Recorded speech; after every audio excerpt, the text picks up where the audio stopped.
이 시간에는 성경 말씀을 봉독하겠습니다. 성경 말씀은 룻기 4장 18절부터 22절까지입니다. 베레스의 계보는 이러하니라. 베레스는 헤스론을 낳고 헤스론은 람을 낳았고 람은 아미다답을 낳았고 아미다답은 나손을 낳았고 나손은 살몬을 낳았고 살몬은 보아스를 낳았고 보아스는 오벳을 낳았고 오벳은 이새를 낳고 이새는 다윗을 낳았더라. 아멘. 오늘은 룻기의 마지막 설교입니다. 보통 소설이나 저는 어렸을 때 동화도 읽었고요. 제가 많은 책을 읽지 않았지만 소설이나 문학 작품을 보게 되면은 결론이 이렇게 족보로 끝나는 결론은 혹시 보신 적이 있나요? 여러분들 책 읽으시면서 이제까지 여러분들이 어느 정도의 책을 읽으셨는지 모르겠지만 책의 마지막이 소설의 마지막이 족보로 끝나는 경우가 있습니까? 사실 오늘 우리가 룻기를 보게 되면은 룻기 1장 1절부터 4장 17절까지가 아마 보통 이제 이 소설이나 문학 작품이 비극에서 1장 1절부터 우리가 그 나오미의 비극을 봤지 않습니까? 모압에 도착했는데 남편이 죽고 두 아들이 죽고 비극적 서사를 그 배경으로 시작을 했는데 룻기 4장 17절에 나오미가 오벳을 안고 주변의 사람들로부터 축하와 칭찬을 받는 이 장면, 이게 참 그 해피엔딩으로 끝나는 보통의 소설이나 문학 작품 혹은 동화에 대한 그런 동화가 갖는 일반적인 표현 양식일 거예요.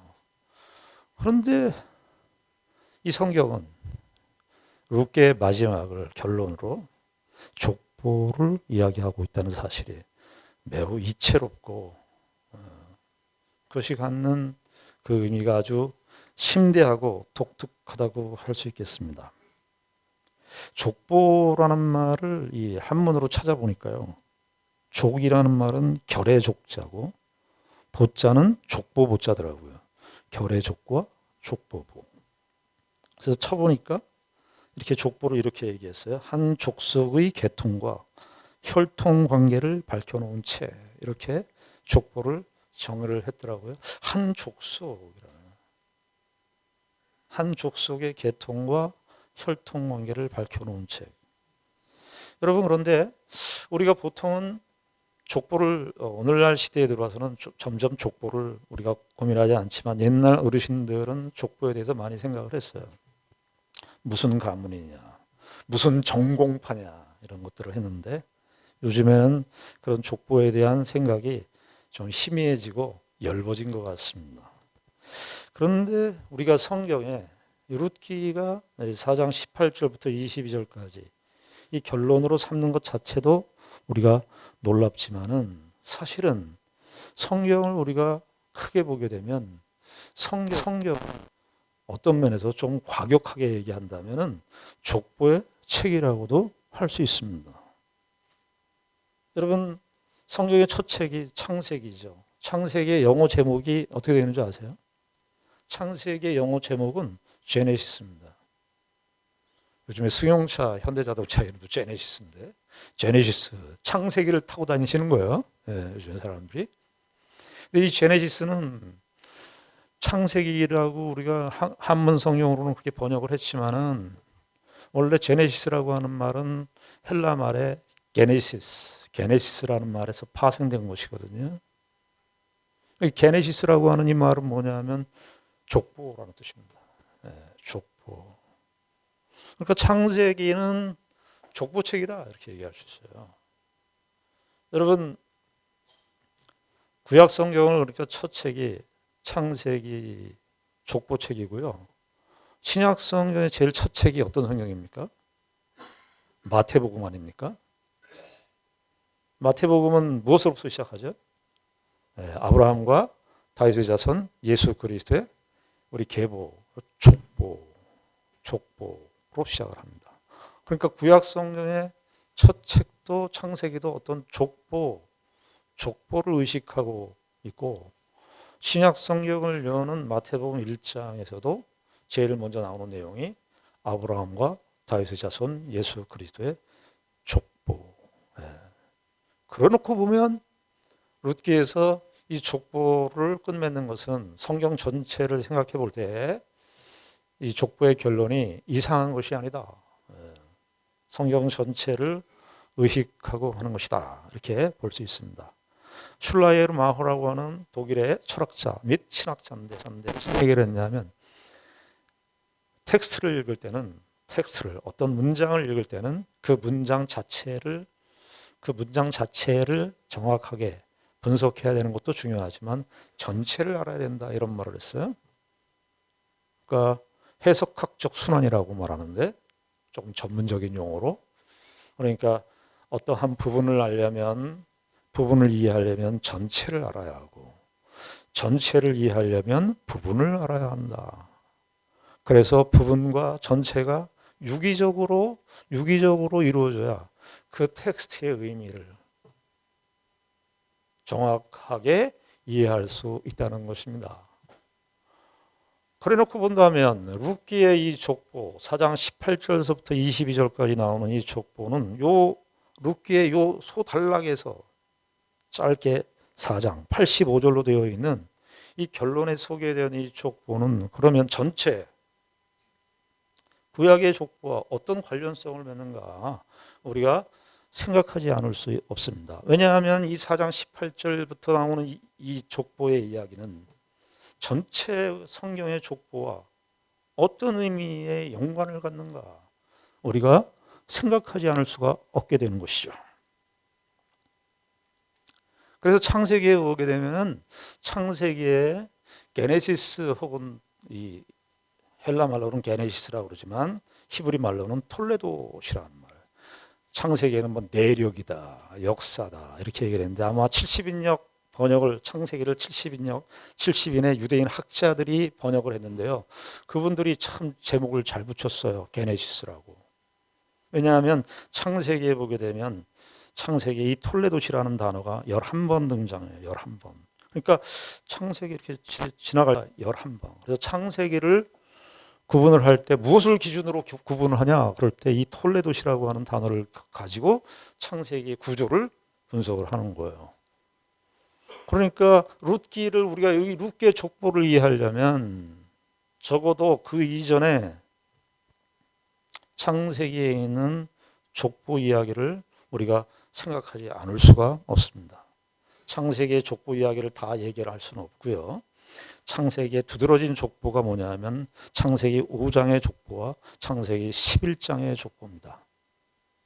여러분 나중에 기회 있을 때 찾아보시고요. 창세기 5장에 보면 아담의 족보가 시작이 됩니다. 아담의 계보는 이러하니라, 아담의 톨레도스는 이러하니라 하면서 아담의 족보가 나오는데요. 아담의 족보에 쭉 이렇게 얘기하다가 제일 마지막에 10번째 해당하는 사람이 누구냐 하면은 노아. 여러분 아시죠?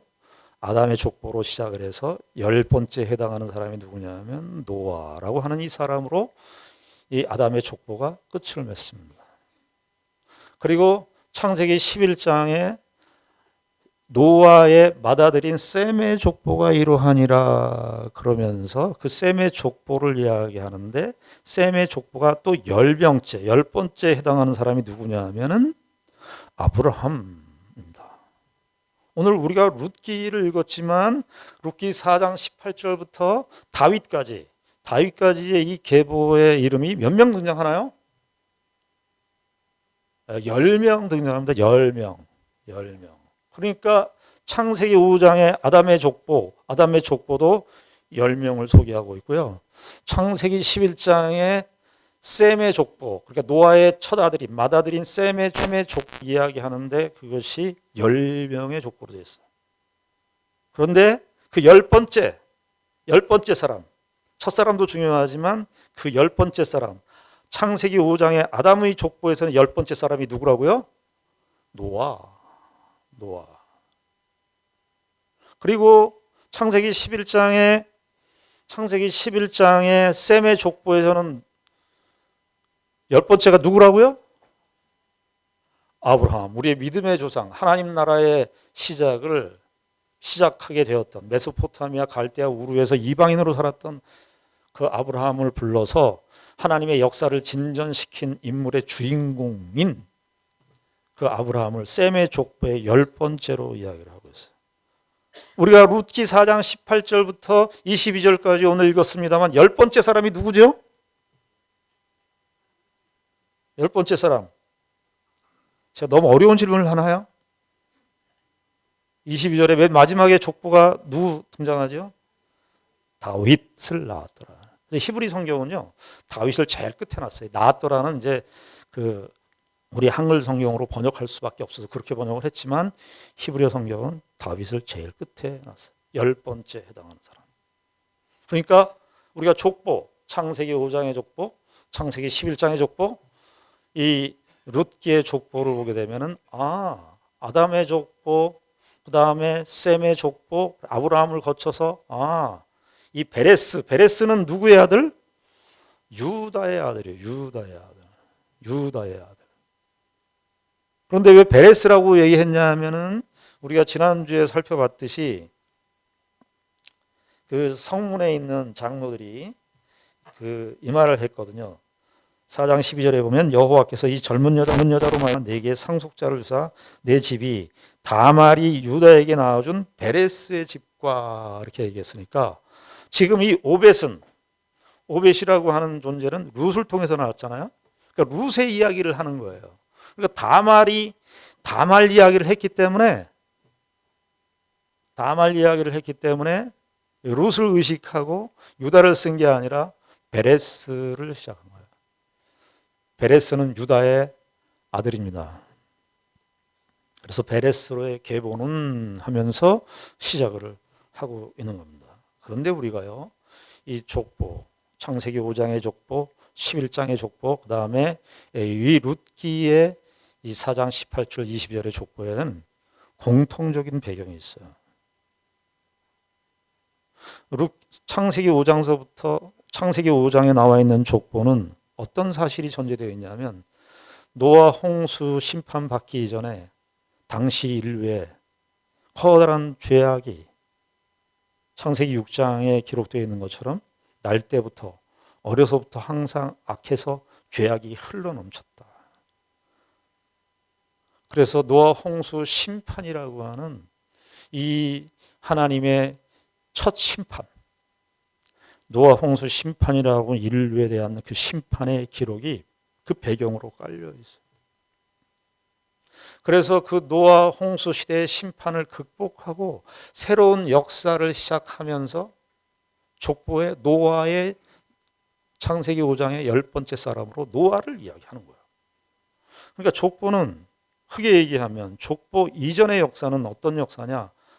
실패의 역사를 다루고 있다면 족보 이후의 역사는 새로운 하나님의 구원의 역사를 시작하는 거예요. 족보를 기점으로 해서. 11장은 그러면 어떤 배경을 깔고 있을까요? 창세기 5장의 이 족보의 이야기는 노아 홍수 심판이라고 하는 당시 인류의 죄악이 그 배경으로 깔리고 있다면 창세기 11장의 셈의 족보로부터 시작해서 아브라함으로 끝나는 이 족보는 무슨 배경으로 시작하고 있습니까? 여러분 11장 1절부터 10절까지가 무슨 이야기죠?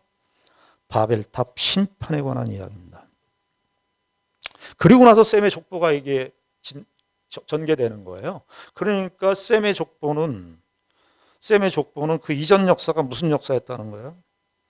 인류의 바벨탑, 인류가 교만해져서 하나님과 같이 되려고 하늘에 대를 쌓고 그래서 하나님께서 내려오셔서 모든 언어를 다 흩어버린 그 바벨탑 심판의 역사를 그 배경으로 깔고 그 다음에 족보가 진행되는 거예요.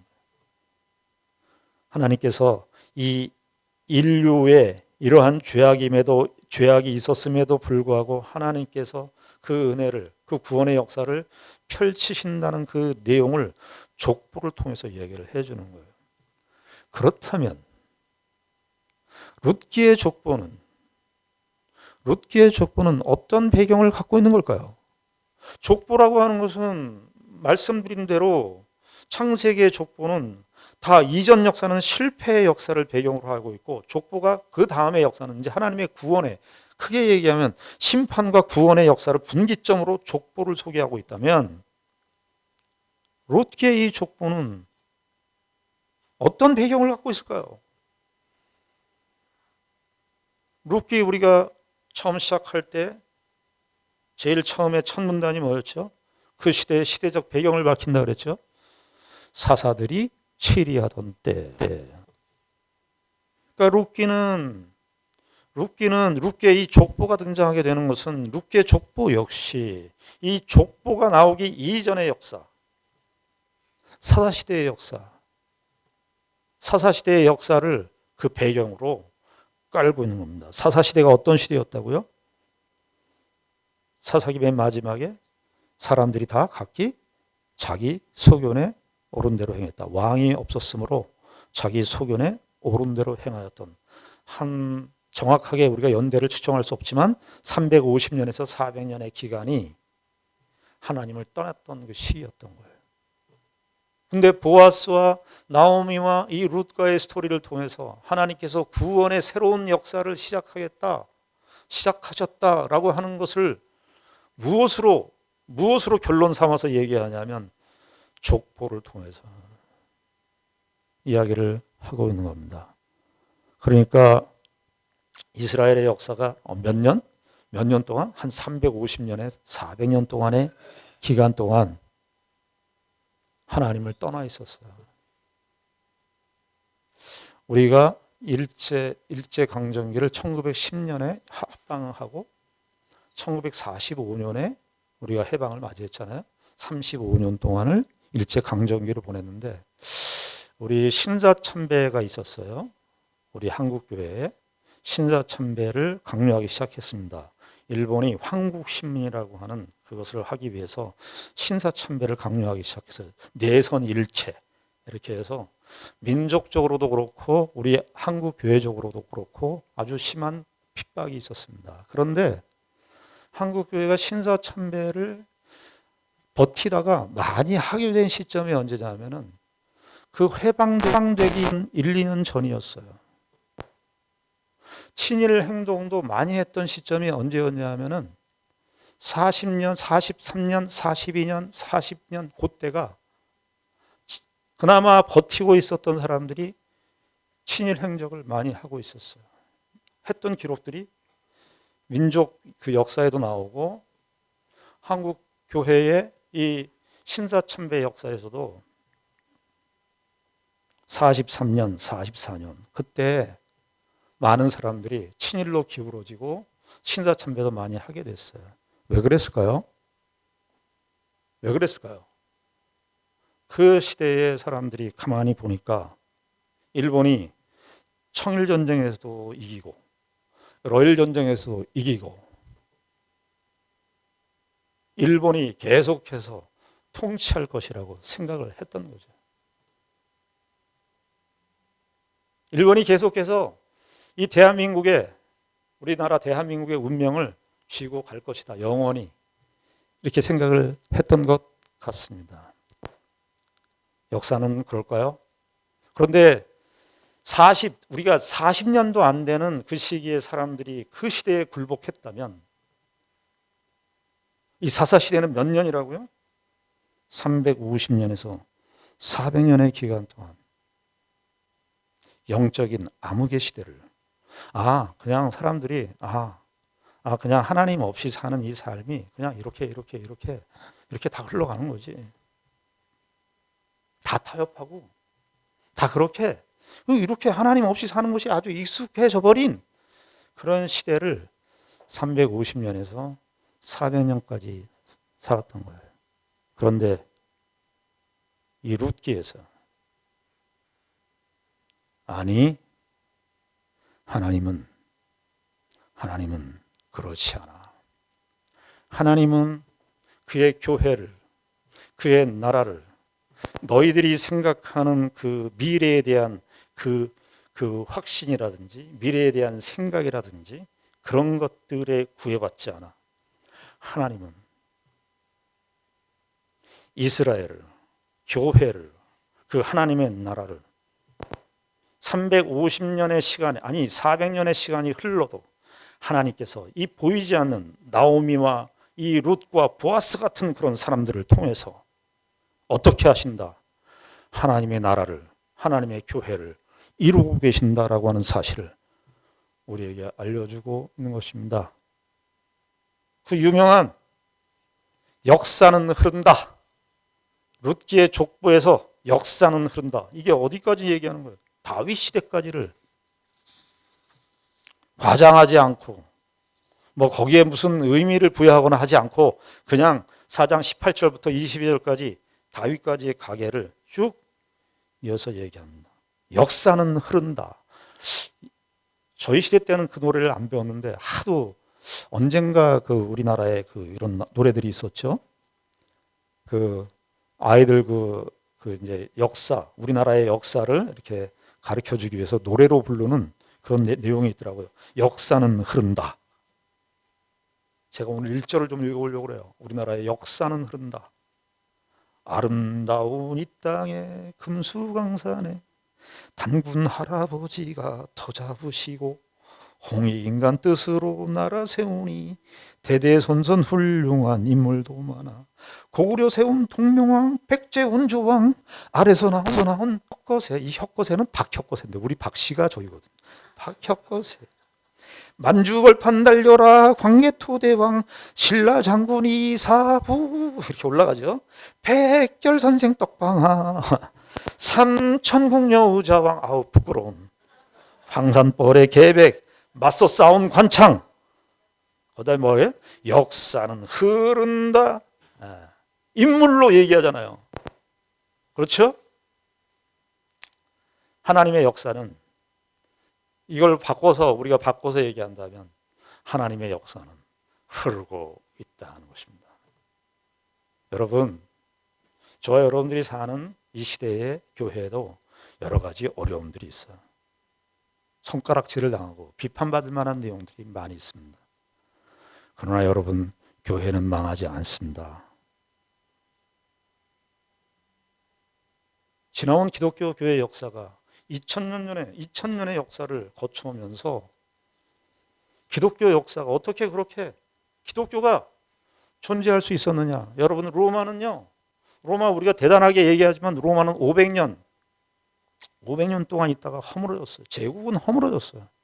그 이후에 뭐 스페인 제국도 허물어졌고요. 영국도 허물어졌고요. 지금 뭐 미국 시대라 그러지만 미국도 균열이 다 가기 시작했어요.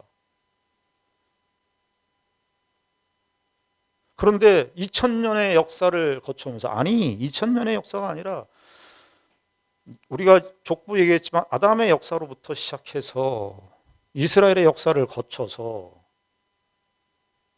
신약의 예수 그리스도의 역사까지 오는 이 모든 역사, 이 역사 이야기를 한다면 기독교의 역사는 단지 2000년의 역사라고만 얘기할 수가 없겠죠? 어마어마한 이 장구한 역사를, 하나님 나라의 역사가 이렇게 진행되고 있었던 거예요. 어떻게 기독교회는 이렇게 존속할 수 있었을까? 지나온 역사 가운데서도 1세기에서부터 21세기까지만 보더라도, 지금까지의 역사를 보더라도 어떻게 기독교회가 이렇게 존속될 수 있었던가? 이 부분에 대해서 영국의 기독교 아주 신학자이고 C.S. 루이스와 함께, 그 이전 사람이지만 C.S. 루이스와 함께 쌍벽을 이루는 기독교 신학자이면서 철학자인 G.K. 체스터톤이라는 분이 이렇게 말했습니다. 기독교회가 이렇게 존속될 수 있었던 것은 그냥 오래 살아남은 것이 아니라 죽고 다시 살아나기를 반복한 것이라 진단했습니다. 이러한 재생이, 그러니까 다시 죽고 살아나는 이러한 재생이 가능했던 것은 그리스도의 교회는 무덤에서 나오는 길을 아시는 하나님이 계셨기 때문이라고 말합니다. 여러분, 하나님이 그 교회를, 그 하나님 나라를 인도하고 계시고 지금도 저와 여러분들은 그 역사의 현장 속에 와 있는 것입니다. 그러니까 제발 교회에 대해서 함부로 말하지 마시기 바랍니다. 부탁을 드립니다. 교회는 하나님이 친히 그의 통치와 그의 은혜와 그의 능력을 발현하시고 드러내시는 곳이 유일한 기관이 교회입니다.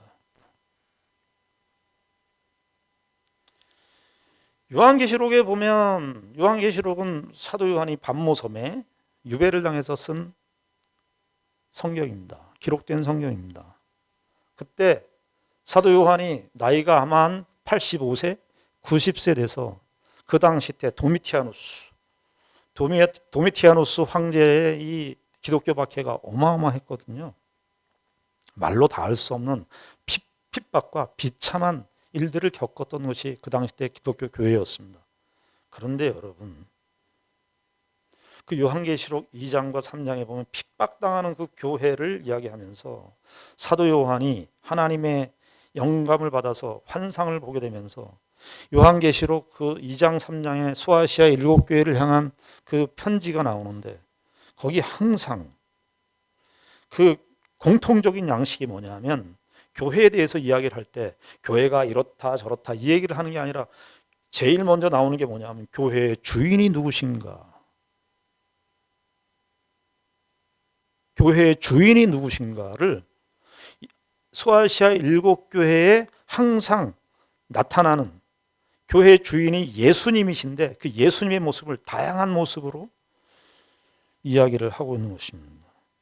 요한계시록 2장 에베소 교회죠. 에소보두 사빌라, 우리 어렸을 때 그렇게 외웠어요. 에소보두 사빌라, 에베소 교회, 서문화 교회, 보가모 교회, 두아디라 교회, 에소보두 사대 교회, 빌라델비아 교회, 라오디게아 교회.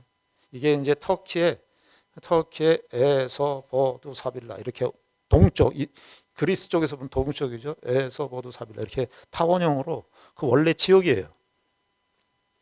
그런데 그 교회를 그 핍박받고 있는 그 교회, 정말 풍전등화와 같이 교회 예수 믿는 사람들이 모두 다 죽고 형장의 이슬로 사라지는 교회가 정말 완전히 교회 그 말살되는 그런 조건 속에 있었던 그 시대의 교회가 요한계시록에 있었던 그 교회의 상황이었습니다.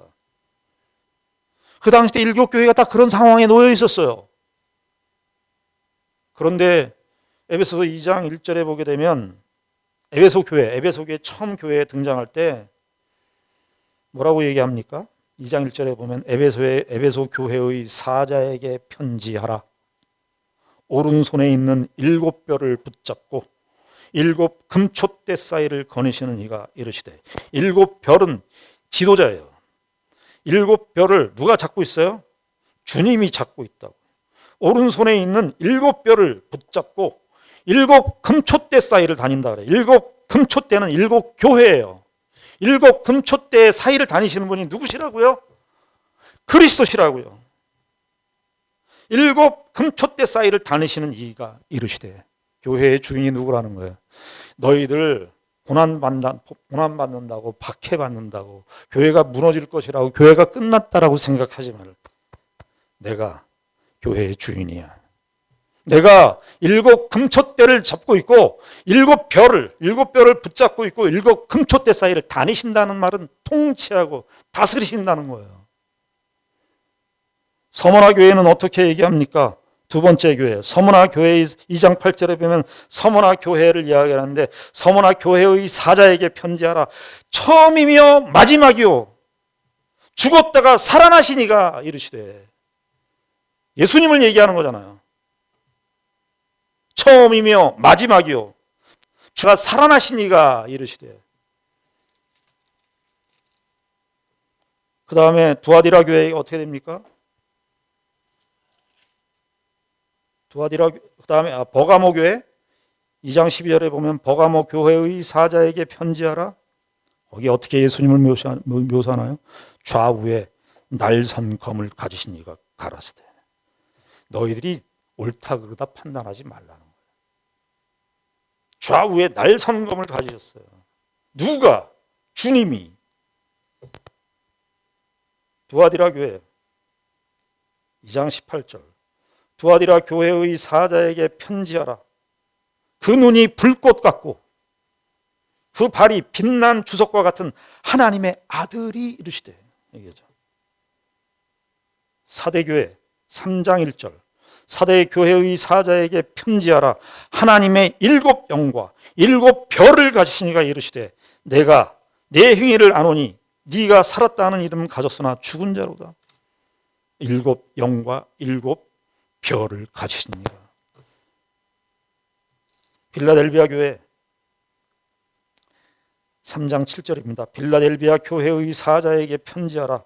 거룩하고 진실하사 다윗의 열쇠를 가지신 이.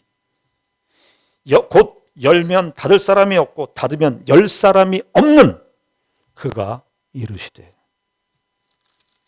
빌라델비아 교회, 사대교회, 빌라델비아 교회 다 했네요. 라우디게아 교회 하나 남았네요.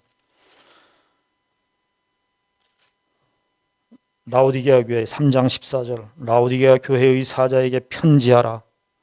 아멘이시오. 충성되고 참된 증인이시오. 하나님의 창조의 근본이시오니 가라사대. 그렇죠? 교회의 주인은 누구라고 지금 얘기하는 겁니까? 그리스도라고. 주님이시라고. 그분이 교회를 다스리시고 통치하신다고. 교회만 그러십니까? 우리는 안 그런가요? 저와 여러분들도 하나님께서 하나님의 자녀로 부르신 이상 저와 여러분들도 하나님의 약속과 하나님의 인도하심을 따라 하나님께서 저와 여러분들의 인생을 인도하실 것입니다.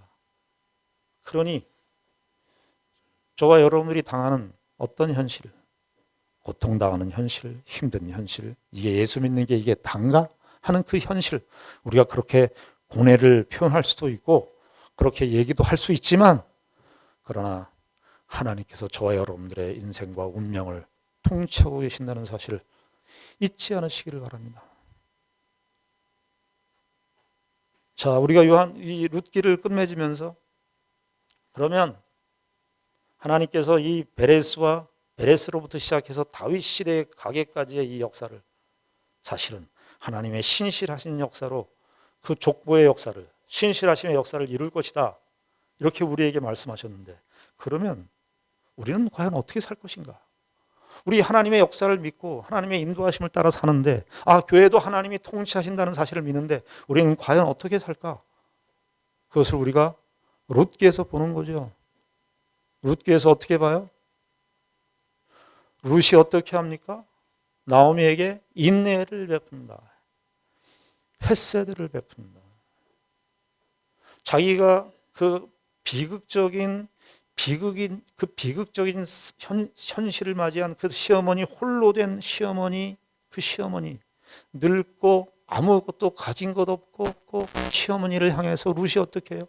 어머니 하나님이 나의 하나님이 될 것이고 어머니의 백성이 나의 백성이 될 것이라고.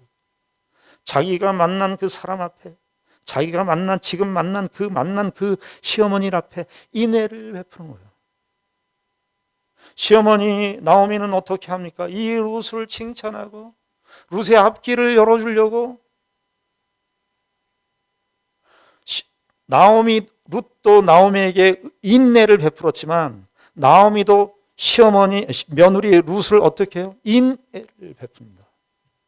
보아스는 나오미와 룻을 어떨결에 만나게 됐는데, 2장에 의하면 우연히 만나게 됐는데, 보아스의 밭에서 보아스가 어떻게 하죠? 보아스가 룻과 나오미에게 인애를 베풉니다. 저와 여러분들이 사는 이 하나님의 거대한 역사, 하나님의 이 거대한 하나님의 크신 구원의 역사를 이루어가는 이 무대 위에서, 역사 위에서 저와 여러분들이 살아가고 있는데, 우리가 해야 될 일은 뭐라고요? 우리가 지금 만나는 사람은, 룻은 시어머니를 만났고 시어머니는 나오미를 만났어요. 나오미와 룻이 만났고요, 보아스와 룻과 시어머니가 만났습니다. 지금 만나는 사람들, 그 하나님의 거대한 그 내러티브, 하나님의 크신 구원의 역사의 내러티브에 그 내러티브를 의식하고 사는 사람들이라면 우리가 해야 될 일은 뭐예요? 지금 만나는 사람들한테 잘하시라고요. 지금 만나는 사람에게 인애를 베푸시고, 제일 먼저 인애를 베풀어야 되는 대상, 남편은 아내에게, 아내는 남편에게. 그 훈련을 우리가 해야 되는 거예요. 그리고 부모가 자식에게, 자식은 부모에게. 그리고 어디죠? 교회. 교회 성도들에게. 여러분, 이런 식으로 반면교사가 되시면 안 됩니다. 제가 부탁을 드리는데, 나는 저 사람 같이는 살기 싫어가 되면 안 돼요. 난 저 사람 같이는 살기 싫어가 되면 안 돼요. 최소한. 우리가 다 죄인이라, 우리가 다 부족해서 하나님의 은혜로 살지만, 저와 여러분들을 만나는 사람들은 다 인애를 베풀어야 되는 대상으로 저와 여러분들을 부르셨습니다. 이 하나님의 거대한 구원의 역사 속에서, 구원의 큰 역사 속에서 우리의 매일매일의 현실에서 그 만나는 사람과 그리스도 안에서 사랑과 은혜를 서로 나누는 그 삶이야말로 하나님의 이 거대한 구원의 역사에 참여하는 삶이라고 룻기를 통해서 우리에게 말해주고 있는 것입니다. 무엇이 중요하다고요? 지금 만나는 사람, 지금 여러분들과 함께 공간과 시간을 같이 하는 그 사람에게 은혜를 베푸시기를 주님의 이름으로 축원합니다. 기도하겠습니다. 하나님 아버지, 은혜와 사랑을 감사합니다. 하나님께서 우리의 인생을 주관하시고 인도하심을 믿습니다.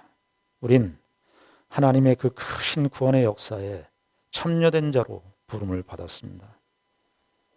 우리가 룻기를 통해서 하나님께서 이 커다란 구원의 역사 속에서 그 이루어가는 그 삶의 방식이 어떠해야 될 것임을 우리에게 알려주셨습니다. 하나님, 우리가 만나는 사람들 정말 소중하게 생각하게 하시고, 그 형제와 우리가 만나는 그 사람들 앞에서 참으로 하나님의 백성다운 실력 있고 덕망이 있고 아량과 배려가 우리 가운데 있을 수 있는 그러한 관계로 발전되는 그런 아름다운 만남이, 교제가 우리 가운데 있게 하여 주시옵소서. 예수님 이름으로 기도드리옵나이다. 아멘.